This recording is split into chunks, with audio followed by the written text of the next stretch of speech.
Assalamualaikum warahmatullahi wabarakatuh. Hamdan wa syukran lillah, salatan wa salaman ala rasulillah. Allahumma salli ala sayyidina wa mawalah. La hawla wa la quwata illa billah.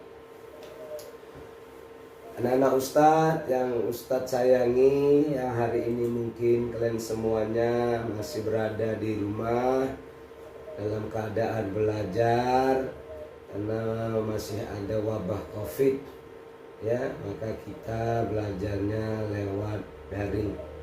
Jadi anak-anak Ustadz berdoa semoga kalian semuanya dan keluarga kalian semuanya dalam lindungan Allah Subhanahu wa Ta'ala, sehat-sehat, dan insya Allah segala urusannya dimudahkan oleh Allah Subhanahu wa Ta'ala. Anak-anak Ustadz, kita hari ini, ya, sebelum kita membahas pelajaran kita hari ini, mari anak-anak Ustadz, anak-anak kita, anak saya, kita membaca Al-Quran terlebih dahulu. Yang kita akan baca adalah suratul Fatihah dengan tartil. Semoga dengan pembiasaan ini, ya, kita membaca Al-Quran sebelum belajar, kita baca suratul Fatihah. Semoga nantinya Allah selalu memberikan kita untuk memudahkan dalam memahami materi-materi yang nanti akan saya sajikan. Baik, mari kita masuki, ya, pembacaan ayat suci Al-Quran bersama-sama. Kita baca dengan surat Al-Fatihah. A'udzu billahi minasy syaithanir rajim. Bismillahirrahmanirrahim. Alhamdulillahi rabbil alamin. Ar-Rahmanir Rahim. Maliki yaumiddin. Iyyaka na'budu wa iyyaka nasta'in. Ihdinas siratal mustaqim. Siratal ladzina an'amta 'alaihim ghairil maghdubi 'alaihim waladdallin. Amin. Alhamdulillah, semoga dengan kita membaca surat Al-Fatihah, insya Allah kita dimudahkan oleh Allah Subhanahu wa Ta'ala dalam mencari ilmu. Anak-anak Ustadz, kali ini kita akan membahas materi pendidikan agama Islam dan budi pekerti, kelas 11 tingkat SMA, SMK yang sederajat tentangnya dengannya. Apa saja yang akan kita bahas? Pertama, kita akan memahami isi kandungan Al-Quran surat Al-Ma'idah ayat 48. Yang kedua, memahami isi kandungan Al-Quran surat At-Taubah ayat 105. Baik, anak Ustadz, mari kita baca dahulu Al-Quran surat Al-Ma'idah, surat Al-Ma'idah ayat 48. Bagi kalian silahkan dibuka Al-Qurannya, ya nak, ya, atau bukunya Al-Qurannya dibuka, silahkan disimak. Ustadz akan baca. A'udzu billahi minasy syaithanir rajim. Wa anzalna ilaikal kitaba bil haqqi musaddiqan lima baina yadayhi minal kitabi wa muhaiminan alaihi fahkum bainahum bima anzalallahu wa la tattabi' تتبع أهواءهم عما جاءك من الحق لكل جعلنا منكم شرعة ومنهاجا ولو شاء الله لجعلكم أمة واحدة ولكن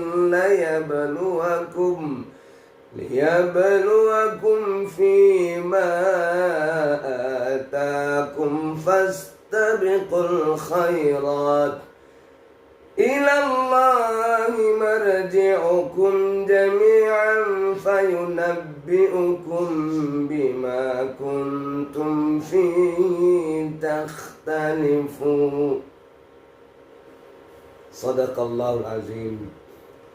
Artinya anak Ustaz, ya, dan kami telah menurunkan kitab Al-Quran kepada Nabi Muhammad SAW dengan membawa kebenaran yang membenarkan kitab-kitab yang diturunkan sebelumnya dan menjaganya. Maka putuskanlah perkara mereka menurut apa yang diturunkan Allah, dan janganlah engkau mengikuti keinginan mereka dengan meninggalkan kebenaran yang telah datang kepadamu. Untuk setiap umat di antara kamu, kami berikan aturan dan jalan yang terang. Kalau Allah menghendaki, niscaya kamu dijadikannya satu umat saja. Tetapi Allah hendak menguji kamu terhadap karunia yang telah diberikannya kepadamu. Maka berlomba-lombalah berbuat kebajikan. Hanya kepada Allah kamu semua kembali, lalu diberitahukannya kepadamu terhadap apa yang dahulu kamu perselisihkan. Nah, anak-anak Ustadz terus menyimak ya.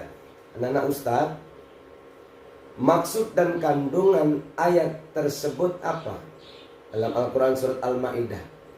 Pertama, Allah telah menurunkan Al-Quran, ya, Allah telah menurunkan Al-Quran kepada Nabi Muhammad dengan benar. Yang kedua, Al-Quran membenarkan dan menjaga kitab-kitab sebelumnya. Ya, ini si kandungan ayat tersebut ya nak. Yang ketiga, Allah memerintahkan menghukumi perkara yang terjadi di masyarakat dengan Al-Quran. Yang keempat, di dalam menghukumi perkara, Allah melarang meninggalkan Al-Quran sebagai rujukan dalam menetapkan hukum. Yang kelima, menjadikan syariat untuk masing-masing umat sampai kepada umat Muhammad, ya, di mana syariatnya menyempurna dari syariat-syariat sebelumnya. Yang keenam, Allah berkehendak menguji manusia dengan cara menjadikan umat manusia tidak sama antara satu dan lainnya. Ketujuh, Allah memerintahkan kepada umat manusia untuk saling berlomba-lomba dalam kebaikan. Dan yang kedelapan, semua makhluk akan kembali kepada Allah untuk mempertanggungjawabkan segala perbuatannya di dunia. Anak-anak Ustaz, di dalam ayat ini Allah memberikan pengertian, ya, bahwa Dia sudah menurunkan kitab Al-Quran dengan Nabi Muhammad SAW. Dengan Al-Quran tersebut memang benar-benar keberadaan itu dari Allah. Jadi Al-Quran yang diturunkan kepada Nabi Muhammad, yang diwahyukan kepada Nabi Muhammad SAW, itu keberadaannya sudah benar, memang datang dari Allah. Tidak ada rekayasa dari manusia. Semua ayat-ayat Al-Quran itu datangnya dari Allah. Di antara guna Al-Quran adalah Al-Quran membenarkan kitab sebelumnya. Yang dimaksud adalah Allah juga pernah menurunkan kitab-kitab sebelumnya Al-Quran. Ya, sebelum Al-Quran itu ada kitab seperti kitab Taurat, kitab Zabur, kitab Injil, Al-Quran. Nah, kitab-kitab tersebut juga diturunkan oleh Allah Subhanahu wa taala. Namun, kitab sebelumnya itu telah disempurnakan dengan Al-Quran. Al-Quran dari mana? Dari Allah Subhanahu wa taala. Al-Quran juga menjaga kitab-kitab sebelumnya. Apa maksudnya menjaga kitab-kitab sebelumnya? Kitab selanjutnya dari penyimpangan yang terjadi, karena kitab-kitab terdahulu itu ada penyimpangan terjadi. Maksudnya apa? Ada yang diubah-ubah oleh manusia. Nah, Al-Quran ini menjaga. Karena apa? Karena ada manusia yang durhaka, yang ingin mengubah, menambahi atau mengurangi isi kandungan Al-Quran itu. Oleh karena itu, Rasulullah SAW diperintahkan oleh Allah untuk menghukumi perkara yang ada di antara manusia dengan Al-Quran. Segala sesuatu bila menyelesaikan perkara, ya, maka juga harus diselesaikan dengan Al-Quran. Kenapa? Karena Al-Quran kemurniannya udah dijaga oleh Allah Subhanahu wa taala. Selanjutnya juga Allah berkenan menguji manusia dengan hal yang datang kepada mereka. Jadi Allah tuh punya hak. Ya anak Ustadz, ya, Allah tuh punya hak untuk menguji kita, untuk menguji manusia yang akan datang kepada mereka, sehingga di antara mereka ada yang mau beriman. Ketika diuji, mungkin di antara mereka ada yang beriman, sedangkan sebagian juga ada yang tidak meraih keimanan tersebut. Gagal mereka, batal mereka, sehingga mereka tidak beriman. Padahal itu semua adalah ujian dari Allah. Ada yang sanggup kena uji, macam Nabi Yunus ketika itu pernah diuji, ya, umat-umatnya bandal sehingga dia tinggalkan umat Nabi Yunus. Tapi ingat, ketika sampai di tengah laut, Nabi Yunus dicampakkan di tengah laut dan dimakan oleh ikan nun. Nah, yang tahan uji apa? Itulah Rasul kita, Rasulullah Muhammad SAW. Artinya, ketika orang mendapat ujian dari Allah, ada yang sanggup, ada yang tak sanggup. Oleh karenanya, hendaklah orang beriman bersegera. Karena kita ini orang-orang beriman, kalian anak-anak Ustadz orang-orang beriman, bersegeralah, berlomba-lomba untuk melakukan kebenaran, berbuat baik. Karena kelak semua manusia akan dikembalikan kepada Allah. Ingat, semua yang ada di dunia ini, semua ciptaan ini akan dikembalikan kepada Allah Subhanahu wa taala. Bukan hanya kembali saja anak-anak Ustadz, namun mempertanggungjawabkan apa-apa yang pernah dia perbuat. Baik berbuat dengan manusia, berbuat dengan makhluk lainnya, semua akan dipertanggungjawabkan. Kapan itu? Ketika dia melakukan nanti kehidupan di akhirat. Apa yang dikerjakan di dunia akan dipertanggungjawabkan. Anak-anak Ustadz, nah sekarang ada kalimat memahami makna berlomba-lomba dalam kebaikan. Apa maksud berlomba-lomba dalam kebaikan ini? Mungkin anak-anak Ustadz ada yang tahu kan? Baik, Ustadz akan jelaskan. Berlomba-lomba dalam kebaikan yaitu apabila ada orang lain berbuat baik kepada kita, pada siapapun, maka kita harus lebih baik lagi dari orang tersebut. Anak-anak Ustadz, terkadang ada orang sudah diberikan kebaikan, tapi dia nggak bisa melakukan kebaikan kepada orang lain. Ya memang orang lain tidak berharap dibalas, tapi fastabiqul khairat, berlomba-lomba dalam kebaikan itu diperintahkan oleh Allah. Kalau ada orang baik sama kita, kita nggak salah, baik juga sama dia. Guru baik nggak sama kita? Kalau guru itu baik sama kita, kita harus lebih baik lagi daripada guru. Guru sakit, kita lihati, kita kabari. Kalau ada rezeki, dibawain oleh-oleh semampunya. Namanya dia guru yang sama kita. Begitu juga kita punya saudara, sayang kepada kita. Itu juga kita punya sahabat, sayang kepada kita. Kita harus lebih sayang pada dia.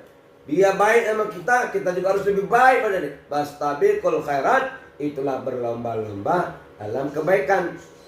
Tanpa harus melukai orang lain. tanpa harus merugikan orang lain. Jadi ingat, dan juga tanpa menghalalkan segala cara ya agar kita dianggap lebih baik. Oh enggak, kalau kita membuat baik tetap ke jalan-jalan yang benar, jalan yang diridai oleh Allah. Ya, baik. Sekarang pembahasan yang kedua anak-anak Ustadz tentang Al-Quran surat At-Taubah ayat 105. Baik, simak lagi Al-Qurannya. Anak Ustadz membaca Al-Quran surat At-Taubah. Nanti anak Ustadz dibaca juga di rumah ya, yang keras. Orang tuanya disuruh nyimak, ibunya, ayahnya suruh nyimak, adiknya abang simak. Ingat, baca Al-Quran itu 1 huruf, pahalanya 1 hasanah. 1 hasanah adalah 10 kebaikan dengan cara berwudu. Baik, dengar. A'udzu billahi minasyaitonir rajim. Wa qul i'malu fasayarallahu 'amalakum wa rasuluhu wal mu'minun wasaturadduna ila 'alimil ghaibi wasyahadati fayunabbi'ukum bima kuntum ta'malun. Anak Ustadz tengok, ayam Ustadz saja pun ikut ngaji. Ada suara ayam tadi kan, ayamnya ikut ngaji. Ayamnya dia senang belajar agama. Dia mau masuk ke dalam rumah kita. Oh, jangan, kita lagi belajar. Anak-anaknya. Baik, apa artinya? Dan katakanlah, bekerjalah kamu, maka Allah akan melihat pekerjaanmu. Begitu juga Rasulnya, orang-orang mukmin. Dan kamu akan dikembalikan kepada Allah yang mengetahui yang gaib dan yang nyata. Lalu diberitakannya kepada kamu apa yang telah kamu kerjakan. Anak-anak Ustadz, perilaku yang mencerminkan kandungan Al-Quran surat At-Taubah ayat 105 ini ya, apa itu? Tidak hanya harus dipahami, namun harus diamalkan. Jadi kita bukan hanya paham, kita bisa baca Al-Quran surat At-Taubah 105, namun kita amalkan. Jangan, kita harus kita amalkan dalam perilaku sehari-hari. Bentuk amalan yang mencerminkan pemahaman terhadap isi kandungan surat At-Taubah 105 itu apa? Antara lainnya, pertama, membiasakan diri untuk bertobat dan introspeksi diri. Biasakan diri kita bertobat. Makanya habis sholat isya, anak-anak Ustadz, ambil waktu kerjakan 2 rakaat sholat sunat taubat. Sholli sunatan taubat rakaataini lillahi ta'ala. Sholat sunat taubat. Ustadz, saya kan gak ada dosa. Jangan bilang gak ada dosa. Kadang kita sama orang tua, kadang kita menyakiti perasaannya, disuruh kita gak mau, membantah, gak bisa menyenangkan hati orang tua. Belum lagi kita di jalan, orang tersinggung sama kita karena kesombongan kita. Banyak dosa kita, maka taubat, tubu ilallah taubatan nasuha, bertobat sebenar-benar tobat ya. Biasakan kita bertobat. Introspeksi diri. Introspeksi itu muhasabah diri. Ya Allah, kenapa aku begini? Ya Allah, aku ini sebenarnya sudah baik atau belum? Ya Allah, apa yang aku kerjakan ini kau terima atau tidak? Ya Allah, seandainya aku mati dalam keadaan belum beramal, bagaimana? Introspeksi diri terus, bermuhasabah. Namanya bermuhasabah.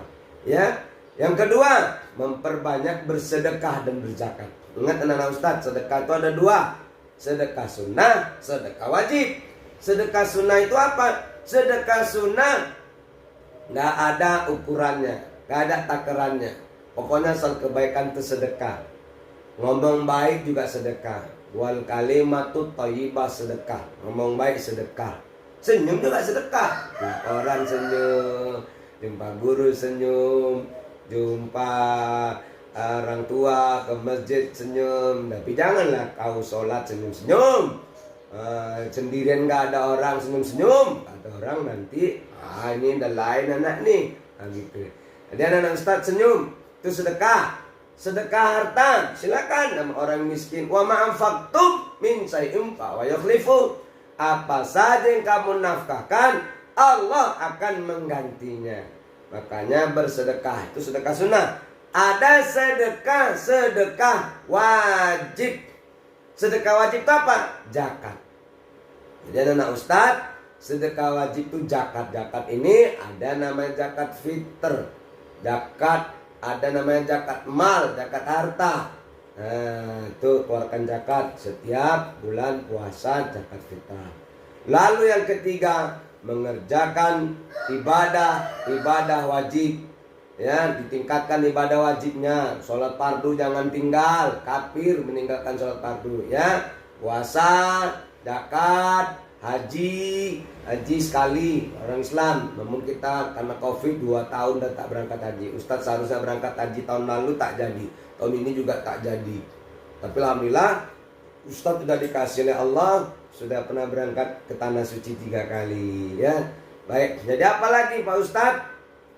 Ibadah apa lagi? Ibadah yang kita kerjakan itu diiringi dengan keikhlasan. Jangan kita banyak ibadah tapi tidak ada keikhlasan. Dan ketika kita beribadah, kita mengharap ridha Allah Subhanahu wa ta'ala.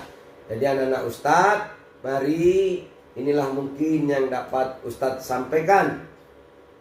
Ya, yang dapat Ustadz sampaikan. Semoga apa yang kita sampaikan di pelajaran kita hari ini, anak-anak Ustadz semuanya dapat memahaminya. Ingat anak-anak Ustadz, tugas kalian di rumah adalah sholat jangan tinggal, diulang-ulang pelajarannya, patuhi orang tua, sayangi orang tua, jaga kesehatan, ya, jaga kesehatan, dan ingat, bercita-citalah terus untuk menjadi anak yang soleh dan soleha. Mari kita tutup pelajaran kita dengan melafazkan bacaan hamdalah. Alhamdulillahirabbil alamin. Wassalamualaikum warahmatullahi wabarakatuh.